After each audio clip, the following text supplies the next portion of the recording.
చంద్రబాబు అయితే సీరియస్గా అడుగులు వేస్తున్నారు. అందులో చక్కటి ఆలోచన ఒకటి, నిన్న రాత్రి నేను వీడియో చేశాను, ఫైర్ ఇంజన్ల ద్వారా నీళ్ళతో అక్కడ క్లీన్ చేయించడం రోడ్లు. ఇది మంచి ఆలోచన. అట్లాగే ఇప్పుడు మెడికల్ క్యాంపులు పెట్టించేశారు. నిన్న మనం మాట్లాడుకున్నాం, మెడికల్ క్యాంపులు అత్యంత అవసరం ఉంది అన్నటువంటి, ఇది మంచి ఆలోచన.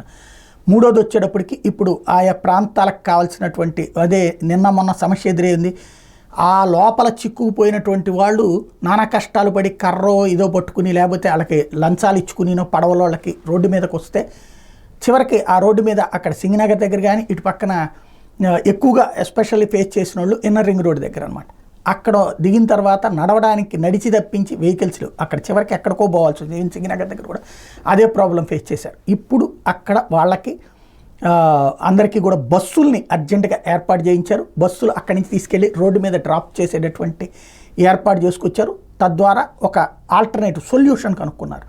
అదొక మంచి ఆలోచన. అట్లాగే వాళ్ళ బియ్యం పప్పులు ఉప్పులు ఇస్తున్నట్టు కరెంటు సాయంత్రానికల్లా పునరుద్ధరించమని ఆదేశించారు.